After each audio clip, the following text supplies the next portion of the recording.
that we can achieve.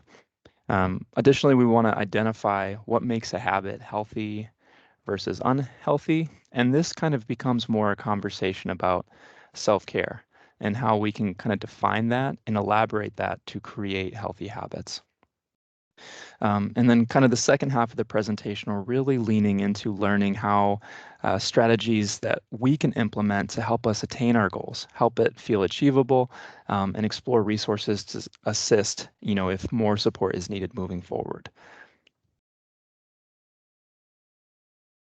So let's start off with the science. Notably, a habit is a routine of behavior that is repeated regularly. So a habit is not a one and done thing. It's not something that occurs just one time, right? It's something that occurs regularly and frequently. Um, Let me go ahead and let me see here. Adjust a few sound settings. Give me 1 second. There we go.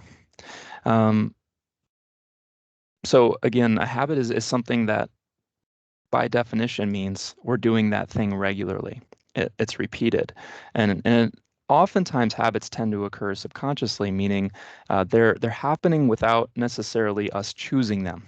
So at times we can choose them, but frequently it's what we consider a reaction. We reacted to a certain situation in a certain way. We reacted to a certain stimuli in a certain way. So when we break down the science of a habit, we use this language. We use language called a cue, which is an environmental happening. What's happening in our environment? What is the cue that is triggering either a craving or a response? So something happens in our environment, and then boom, what is our reaction? What is our craving? What is our response to that thing? What is our habit? And then, the reward is the final way that we kind of lean into that and break that down. And we'll get more into details with that. So an example of this is, you get into your car, that's the cue, that's what's happening in the environment. You buckle up your seatbelt, that's the habit. And then the reward of that is safe driving or a felt sense of security while on the road. Um, According to some research, it takes anywhere from 18 to 254 days for a new habit to form. I love how specific they have calculated that. I personally have not leaned into the research and read all of the nuances of why those were the specific numbers. But what I do know is that change takes time. Change of any kind takes time. Some of actions are, automatically triggered. Um, and if we want to make meaningful changes in our lives, we have to first recognize that it's not always something that's going to be happening overnight. Now, just to put this into further perspective, there are changes that we have made in our lives that we did um, pivot very quickly on. So, for example, maybe there was something that happened and there was a large event that took place for you, and you said to yourself, I'm never going to do it this way again, right? You kind of that was the thing that you set up. I'm never going to do it that way again. I'm going to change this habit completely. And you may have followed through on that. And so this whole 18 to 254 days is more of a recognition that it can take time, but there are other variables within the change process that impact our ability to make good on changing habits. Um, so let's keep talking more about that. I like to break down habits into a couple different ways. I like to think about them from physical habits, things that are happening in relationship to our bodies. I like to think about habits in relation to mental habits, the way that our minds operate, the way that our thinking patterns operate, kind of our default emotional states at times. And then we have habits related to relational habits. So how we're interacting with our environment, how we're interacting with our coworkers, with our friends, with our family members, spouses, things like this. And so types of habits that we can talk about as it relates to healthy habits on a physical plane is eating more fruits and vegetables, keeping a consistent bedtime routine, standing every hour, purposefully moving more, drinking more water, limiting sugary drinks. So these are all the healthy habits that we can kind of think about as it relates to how am I taking care of my body? And notably, when we define healthy habits versus unhealthy habits, a healthy habit is simply something that you do that may significantly improve an aspect of your life, right? And so on the flip side, an unhealthy habit may be a pattern behavior that is regarded as negative or a detriment to one's physical or mental health. And certainly there are times where we can argue, a healthy habit may be to have a cookie, right? I mean, we are all human beings. Notably, healthy habits tend to lean more into this idea of balance, of promoting positive wellness, of promoting positive health, of promoting overall day-to-day physical health, emotional health, relational health, where the unhealthy piece of that tends to have more short-term and long-term detriments. So, notably, if we are on a positive trend, if we have a variety of healthy habits, we tend to trend upwards, right?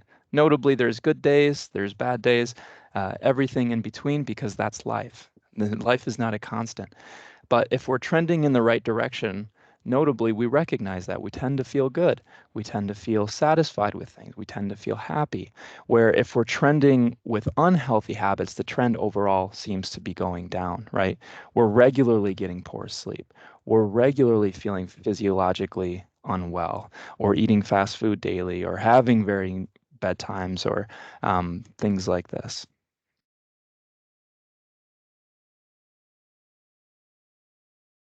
So moving forward, some types of habits that we can think about in the mental plane, in the relational plane, I kind of combined these two things. But healthy habits on this area could include gratitude, how often we are able to feel a sense of appreciation for every breath we take, for the relationships that we have, for the hobbies that we enjoy. Um, Other really healthy habits involve connection with family, friends, loved ones. Is our tendency when things, and this goes beyond just when things are going well in our lives. This is also true of people who have healthy habits related to stress, right? A healthy habit of stress is to lean into our loved ones and our support systems and our family and our friends when we have stressful events. And so healthy habits include that level of connection even when things may not be going well. Other healthy habits include work-life balance. How is it that we are um, working hours? Are we staying within our hours? Are we taking work home with us, like literally taking work home, like checking emails after work, on weekends, holidays, things like this? Do we have good balance? And another way I like to think about work-life balance is in relationship to the mental capacity that we give work. And so when I say that, what I mean is, um, I work regularly with people in states of burnout and different states of burnout for that matter. And there's a regular theme with people that I work with that even when they're not at work, especially if they're really burnt out, there's a tendency that their mental capacity, even if they logged off at 5 or they went home at 5, whatever their normal day in, day out was, that mentally they're still thinking about work. So they're at dinner with their family thinking about work. They're maybe hanging out with friends or family thinking about work. They're going on a walk, but they're thinking about work. In other words, they never really left work because their mental space and their mental capacity is still in that. So I like to bring that into this idea of work-life balance, where work-life balance not only means having good relationships with the physical time that we spend working, but also the mental time that we spend thinking about work. Some other healthy habits to consider is the pursuit of hobbies and interests. A lot of people, when I talk about self-care, they imagine the big things and having good habits as it relates to the big things, like going to Fiji, like the big trips. But notably, a really healthy habit um, for the pursuit of hobbies and interests is finding them in your everyday life. Finding things that you enjoy doing um, in the morning when you wake up. Maybe it's a cup of coffee that you can really feel and experience a lot of gratitude for, like, wow, this is delicious, or the sunrise when you wake up, just really being able to lean into the moment of nature. Whatever it is, pursuing that often and regularly. So having things that we can pursue on a day-to-day basis, maybe bigger things that we pursue on a weekly basis, like, camping trip or hanging out with friends on the weekend or whatever it may be. And then there's the big, big things that would be like the bucket list items, like Fiji or whatever it is for you. Um, Other healthy habits to consider: mental and emotional flexibility. What are our habits when we learn that we have a lot of things to do in one day? What are our mental and emotional habits when we have a conversation with a difficult customer or a difficult situation at work or at home?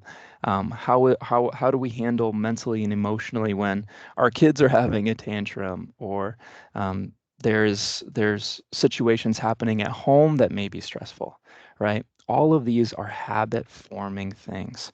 And the ability to regulate and process emotions is something that none of us are inherently born with, right? Everything that happens in our life is something that we've either learned consciously or unconsciously and adopted consciously or unconsciously. And so our ability to create healthy habits in an intentional way can have huge and drastic changes on our life, on our mental, emotional, and relational wellness. So, continuing this conversation about what is a healthy habit, what is an unhealthy habit, looking at the other side of this, some unhealthy habits that certainly we all fall into because we are human, right, is isolating. Maybe we have lots of stress going on in our lives, different layers of things, work, personal, or otherwise, and our kind of default may be to want to withdraw, want to isolate, want to kind of dissociate by scrolling our phone or watching our movie, or not engaging with our hobbies or our loved ones. Some other unhealthy habits that many of us have include, having a passive or aggressive communication style, right? Passive being we don't share maybe what's on our minds or what's in our hearts or advocate for ourselves. Or aggressive communication style would be the opposite of that, where maybe we're more reactive. And certainly our communication styles, just like everything else, are not constant. There are situations and people who may bring out a more passive version of us, or a more aggressive version of us, or more assertive. All of these are skills. Unhealthy habits also include poor self-care, right? This goes right back into work-life balance. How is it that we're engaging with our hobbies and our interests? And um, disregard for emotional well-being, kind of dismissing our emotions, saying, not a big deal, when maybe it really is for us. Reactivity. And so I like to think about this beyond the scope of healthy and unhealthy, just because for many of us, there are times when our cup is full that it's very easy for us maybe to default to healthy habits. And where our cup is empty, it may be easier for us to default to unhealthy habits. And so our lives differ every day, and no one is perfect. We are all human. And that said, I really encourage people to quantify their overall life satisfaction by looking at trends and not singular events. Again, we can't quantify the trend of our life by a bad day or a bad week as it relates to, are these habits that I need to change? We need to look at the overall trend. How is it that I default in this situation with this environmental cue? What is my normal default? And does the trend of our mental, emotional, or relational wellness, is it moving up? Or is the overall trend going down in an unhealthy way? So, for example, if we want to improve our sleep and we have already started positive sleep hygiene, our trend may be moving in the right direction. And if we want to create, a new habit on our parenting, there may be times when we get it wrong, where we may default to a behavior or a pattern that we are trying to avoid. But overall, what is the trend doing? Is it moving in the direction that we really want it to be moving? And with each mistake, ideally what we're doing is we're taking time to reflect on that action and that mistake so that we can learn from that experience and move beyond that experience to enhance our goal. So we're going to kind of get back into the science, talk a little bit more about that. But before we do, I'm just curious, does anyone have any questions? Um, Repeat how you described aggressive communication style. Yeah, so an unhealthy habit is not visiting a doctor. Yes.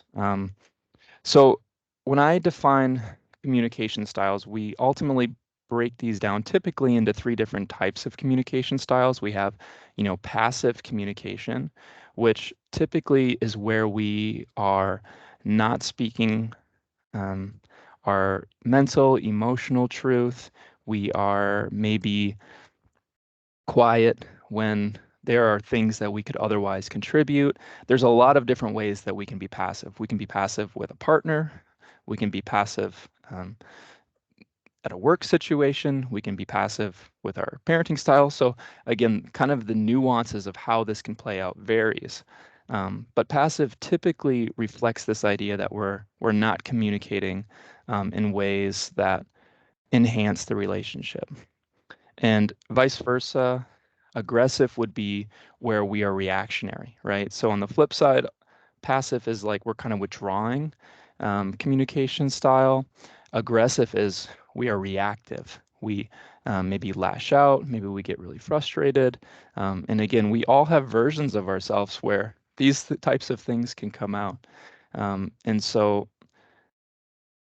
there are lots of different perspectives with this. And again, when we talk about building healthy habits, as it relates specifically to communication style, the goal is to, number one, recognize what our baseline communication style is in various settings, because there may be areas where it's passive, maybe assertive, maybe aggressive, and then create goals that help us fall back into the more assertive side. And assertive communication is really where we feel connected to what we're saying. We feel like we can advocate for ourselves.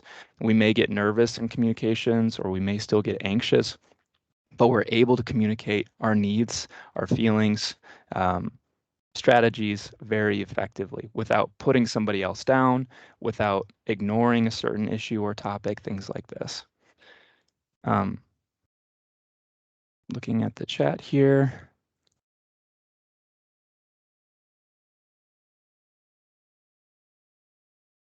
Yeah, this is a big one, Heather. So Heather says, I'm having a hard time lately with guilt on how to relay a no to people without feeling guilty.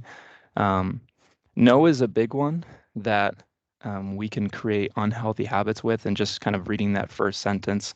Um, that's definitely a topic where I think many of us can experience different layers of stress and at times burnout, right? I work with a lot of people in my setting as a social worker for the state of Michigan, working with state employees where people experience burnout because they are the rocks of their family. They are the people that people go to when things are hard or when things are stressful. And as a result, they find themselves saying yes a lot. And that yes can come at the detriment at times to their own emotional or mental capacities in a given day or a week. And without those checks and balances, that can eventually result in a lot of stress. So moving forward with things, oop, let me see here. Physical, relational, just lost my notes. Let me pull those back up. Okay, perfect. Um, okay. So now we're going to kind of get back into the science piece. And again, as we go, kind of be taking that self inventory of yourself and recognizing like, what are some areas and what are some habits that I have that maybe are worth considering changing. And for many of us, it's a habit because it's habitual. Habit means habitual, means, as we had discussed, a repeated behavior, right? So not something that happened once, it's something that happens regularly. And it's something that tends to happen as our default, as our autopilot. And so, again, when we break these things down, the science piece of it, we break it down from cue to habit to reward. So the cue is when a habit is developed, there's a cue that accompanies it. What is happening in our environment? What is the cue that took place that elicited some response? So it could be context, it could be a location, it could be a time of day. That could trigger an existing habit. It could be a certain person. It could be something that engages the senses in any capacity. So a song that you hear elicits a certain habit. Um, if you enjoy like music, you might the habit might be to tap your foot a little bit. Um, if you are seeing the sun go down in a sunset, it may make you yawn, right? Whatever these things are. So the example we have here is sitting on the couch triggers you to want to watch TV. Going to the movies may trigger you to eat popcorn. Going to the movies may trigger um, your, your, you to salivate, right? Certain smells can trigger certain responses. Certain people, all of these different ways that we interact with our environment trigger things. So cues can also work to change an unhealthy habit. Because when we recognize that a cue is the thing that triggers the habit and we want to create a new habit, we can simply make the cue something intentional and conscious. And so we use cues all of the time to change our behavior. But the example that we have here, let's say an unhealthy habit is sitting for too long.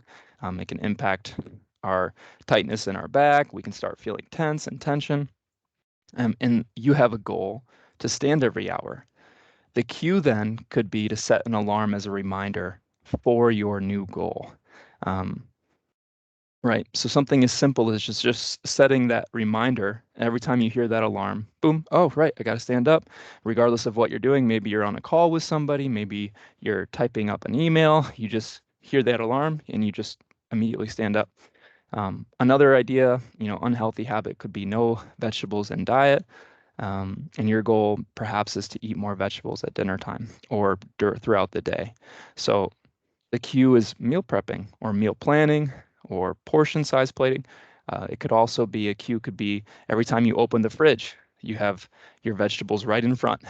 So before you grab anything else in the fridge, your first goal is to eat a carrot or something like this, right? There's a million different cues that we can set for ourselves to support our goals. So the habit is the next way that we're breaking these down. So we have cue, habit, and then reward. So the actual habit or routine can be broken down into two steps. Um, The first step is we have a craving, a desired or particular reward of some kind. And the response is engaging in behaviors, thoughts, and actions to get the reward. And so, in other words, we talked about, just to put this into more context, we talked about behaviors relationally where there may be times that we want to isolate. And the craving in those situations when we want to isolate may be to rest, may be to have peace or calm. Um, and so the engaged behavior in that may be to isolate, right? So we can kind of see how our habits are based on what it is that we want, are based on what it is that we're craving in some way, shape, or form. And the habit loop frequently happens subconsciously. And so in mental health therapy and treatment, um, part of the goal is to make some of these unconscious behaviors conscious. Because when we're able to recognize what's happening in our lives and we're able to understand why it's happening in our lives, we can start making changes towards something different. Um, so again, when we talk about a habit loop, it can be positive or it can be a negative thing. And the difference between a habit being something that's wonderful and enhancing for our lives, or maybe habitual and negative and reactive in our lives, is multiple things. But it always starts with recognizing and that awareness of this is something I want to change, or this is something I want to work towards, versus being an autopilot.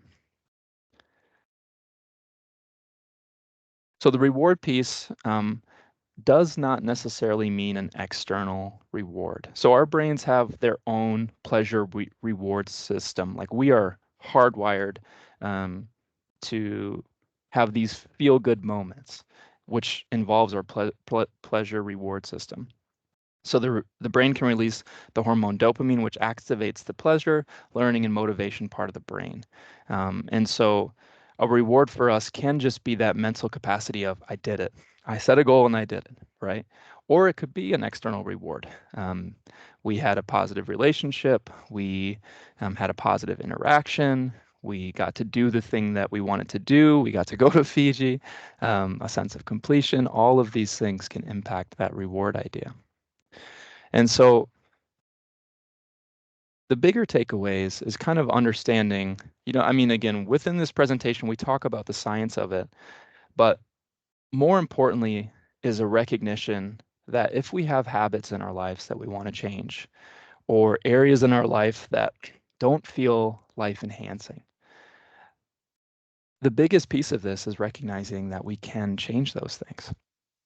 And so by understanding what impacts creating a new habit, we can take steps to build goals and intentions and make changes in our lives that have dramatic impacts. And so some things that impact creating a new habit, first and foremost, is what I call, or what we call, autopilot. Autopilot is our baseline reaction to cues in our environment, which includes emotions and behaviors to a given situation. And the reason that change for many of us is hard is because of our brains, because of our wiring. And so anything that's happening in your life on autopilot is happening because our brains have built this relationship with certain cues in our environment to act a certain way. And as we discussed, a habit is something that happens over and over again. And so there's a really great trail analogy that I would like you to imagine that I think really depicts how the neurons and how habit forming behaviors impact the brain. So imagine a forest and you have lots of brush. You have thick brush, grasses, trees, right? So it's very thick, so dense you can't walk through it. And in this analogy, that's your brain. And when we do something, it's the equivalent to starting to carve a trail through that woods. And those are our neurons firing. So neurons fire, creates a trail through this forest that is our brain. And every single time we take that trail, it gets just a little bit wider. So the first time we do it, we have to really trench through the woods. Like we are over our head in grass, where leaves and stuff all over us, right? We're just pushing through. It's a lot of effort. It takes a tremendous amount of energy. We're sweating, right? We have to start this trail. And so, but after the first time we do it, the grasses start to fold over a little bit. And so we come back again, we want to keep going and creating this trail, creating this path. And so next time, maybe we bring a machete or something, a lawnmower, whatever it is, and we slowly keep working this trail, cutting down the brush, cutting down the things that are getting in the way. And when we do this repeatedly, over time, eventually that trail becomes a full-blown path, right? It becomes something that becomes our default. It maybe even becomes a road, right? We might even pave it, right? We take this trail every day to this thing for this certain stimuli or certain reason, right?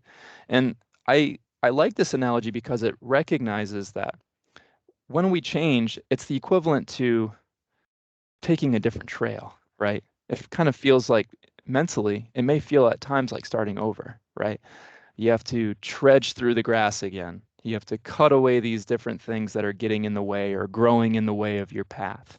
And that's why initially breaking autopilot is hard. But the more we visit our goals, the more we take actionable steps towards creating different habits, the better this trail becomes. And so with time, according to what we talked about, 18 to 243 days, again, I've seen change happen much faster. Some of us have been debating changing certain areas for years, right? And we'll talk more about that. But the more we do this, the more we practice it, the better we get at making these trails and making the change. So another big thing as it relates to readiness and motivation to change. We study this a lot in behavioral sciences, and that is a huge predictor of change is, are we really ready? Do we really want to make that change? Do we really want to stop eating cookies, or do we want to just stop eating cookies sometimes? Um, Readiness or motivation is categorized by a variety of different things, but we talk about it in terms of the things listed below that, which is pre-contemplation. Pre-contemplation means it's not even on somebody's radar. They are on autopilot with it. They don't even realize that it's a problem. They may experience the stress of it, but consciously they're not seeing that thing as an issue. Um, the next stage in terms of readiness or motivation to change is contemplation. So contemplation is where we start thinking, this seems to be a theme for me, and it's not going as well as I would like it to. And I may not know how to change it or how to fix it or what to do about it, but I recognize it's an issue. So contemplation is where we get to the readiness or motivation phase where we recognize something as an issue. And this is really where things start to speed up, because after that, we take preparation. Preparation phase is where we're doing the research. Well, I have this communication style, or I have this goal to increase my self-care, or I have this goal to parent in a certain way that's non-reactive. How is it that we actually do that? What is it that I actually need to do uh, to meet that goal? Action, notably, is taking action on whatever it is that you prepared. Maintenance is going back to the trail analogy. Maintenance is we carved a trail. It's going pretty good. Now we can just keep coasting that trail, right? It's something that we're using regularly. We've got the skills now. We've taken action. We've shown that our actions are fruitful, that things are going in a good direction. And then termination is where we no longer need a trail. We're done. We did it. It's our new default. It's our new autopilot. It's not something that we have to consciously think about anymore. And so we can see by this readiness or motivation to change that we fall on a variety of different issues anywhere on this list. There are some things that we're not even thinking about changing. There are some things that we're really thinking about changing, and everything in between. The third and most largely critical piece is the ability to create a sustainable and achievable plan. So this idea of sustainable and achievable is critical when it comes to creating healthy habits. We can't just, at times, stop getting angry if we're having a reactive moment with parenting or whatever it is, right? It's not like we can just, on a dime, just boop, okay, I'm no longer getting angry, right? That can't be the goal. Maybe the goal is, and something more achievable maybe I recognize when I am angry and I start regulating by taking some deep breaths, right? Something sustainable and achievable is critical in every aspect of our habit forming mentalities. They say the best diet is the one that you can stick to, because short-term diets, um, although can be impactful, don't have the same impacts as long-term health, right? And so the best diet plan is the one that you can stick to. The best self-care plan is the one that you can stick to. What are the things that we can do every single day to improve?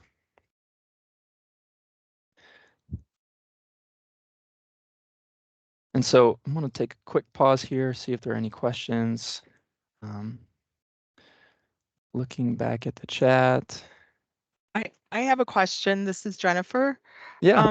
For those people who do want to create a sustainable and achievable plan, what are like just some of the resources? Like what are some of the first steps that they can take, given that they've never been in this situation before and they're scared, of just taking those first steps?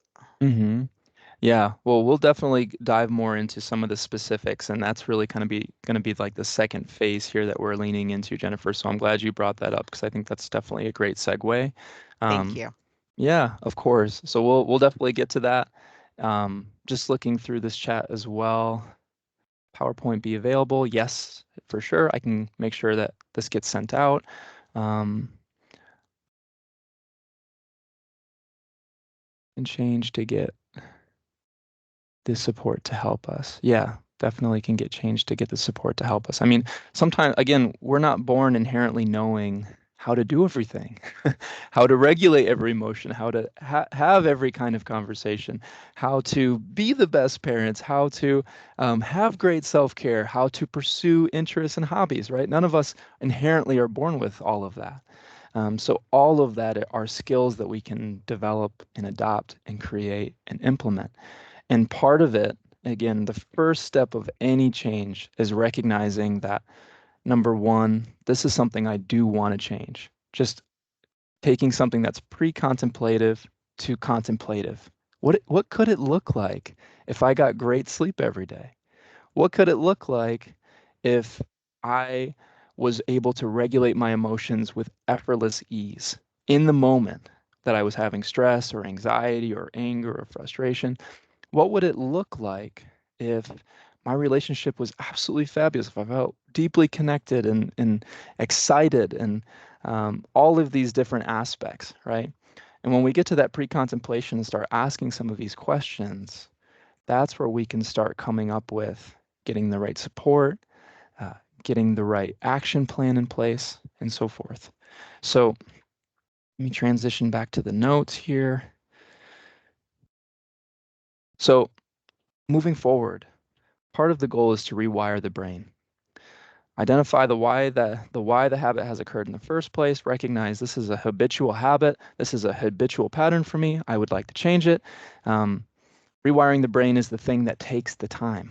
That's why that whole idea of 18 to 250 days or whatever it is, that is an attempt to rewire the brain. And the more that we're rewiring the brain into habits that we would like to be pursuing, the better clear those trails will be to make that accessible to us. So identify why the habit has occurred in the first place. Take some time to reflect. There's a quote that I absolutely love that says, "We don't learn from experience. We learn by reflecting on experience." So let me say that in a different way. We don't learn by experience. That's why when sometimes we make mistakes, we make them again and again and again and again and again because we didn't quite learn the first time. So we don't learn by experience, we learn by reflecting on that experience. That reflection being the contemplation of, could this be different for me? How could this be different for me? What can I do to make this different for me? So other pieces to think about, or does this action make me feel guilt, shame, sluggish? So these are all kinds of cues that I like to do to troubleshoot my own mental, emotional, relational, healthy habits. Is the cue for me is I've been noticing I've been feeling pretty crappy for a few days now, or for a few hours about a certain topic. And for me, that is a cue to check in. That is a cue to, all right, this is something I do need to take a look at. This is something I do need to pause and have a moment of reflection to consider. The next piece to rewire our brain is to use your thoughts to change your physical brain, rewire the brain. So again, creating habits includes healthy self-talk. How is it, that our minds are recognizing um, stress? How is it that our minds are interacting with stress in our environment? Um, Work on one habit at a time. Again, that's a focus piece. When we're able to focus on something intently, we tend to be able to make actionable steps on that. So some people are really good at dual focus, multi-focus, things like this, but other times that might feel unattainable. So be frequently checking in, is this attainable for me? So to break this down, and again, we're going to get this, make sure you all have access to this PowerPoint. 5-step healthy habit plan. If we were to put it in writing, it would look something like this. It would be identify the habit you would like to change. First and foremost, recognition. Recognize any cues that may be contributing to the bad habit. Does this habit happen for me when I'm interacting with this person or with this place or when I hear this sound or when whatever it is. Next, we create a plan for change. How is it that we hope to address those things? Sometimes we can change our cues and change our environment. Other times we can't. How is it that we can work through the stressors of things or move more towards our goals, regardless of what's happening in our environment? Check in with yourself as needed, adjust your plan as needed.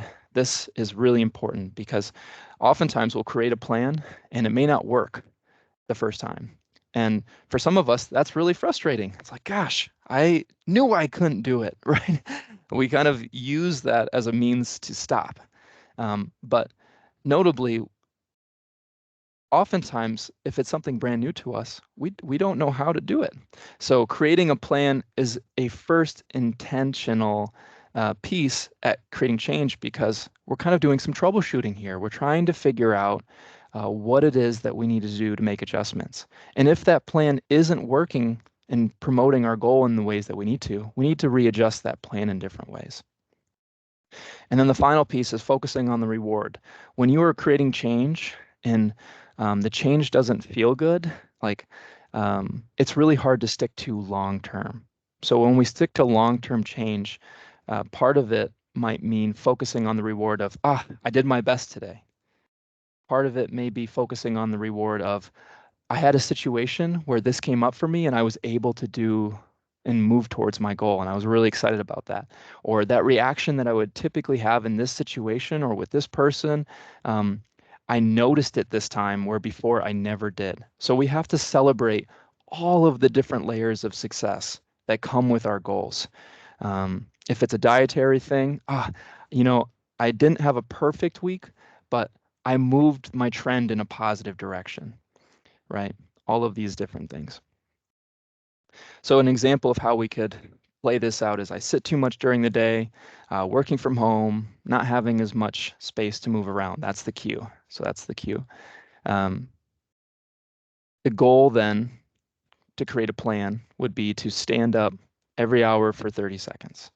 And sometimes we forget, so we set an alarm, which is the new cue. So we tried standing up every hour and 30 minutes. We just used, a clock, but sometimes we would forget. So we troubleshooted, we adjusted a little bit. We started setting an alarm, and then boom, it was effortless. And then we started feeling and leaning into the excitement of, I feel so good about meeting that goal. I feel less stiff. I'm moving more. This to me feels great. So continued strategies. Start small and build. Again, you want it to feel achievable, attainable. The easier to start adjusting small parts of a pre-existing habit and then start from scratch. I like this idea of the building effect too. When we start small, we build momentum. We build momentum organically. So imagine you're at the top of a hill and your goal is just to get a little, you kind of push your goal off the edge of the hill and it slowly rolls and eventually it builds more and more and more and then starts tumbling down the hill, right? Hopefully it's a good habit that we've created with that rock that we pushed off the hill.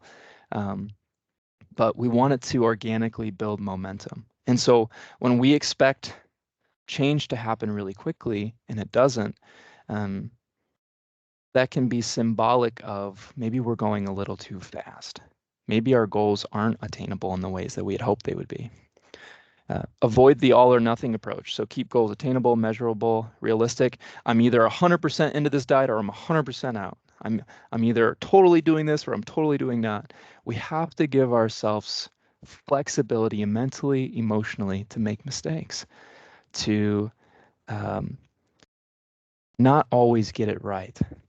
Because that's the reality of being human. We don't show up to all of our days the same. We don't show up to all of our relationships the same way every single day, every single time. And so we have to be flexible in recognizing where is our trend going. With that, we need to be really mindful of our self-talk. We need to be recognizing, am I beating myself up really hard on this? Am I being overly critical of myself? Or am I adopting a positive self-talk that's that's helping me with this, that's promoting this. The other piece is really surrounding ourselves with the right support.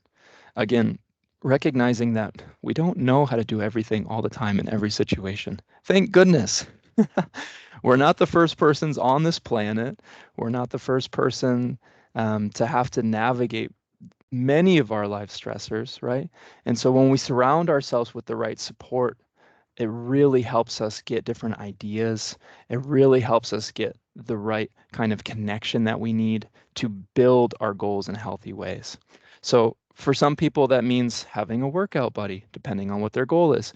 For some people, that means talking with a dietitian who can give them ideas on diet. For some people, that means getting a mental health therapist so that they can work on the relational or mental emotional goals that they may have.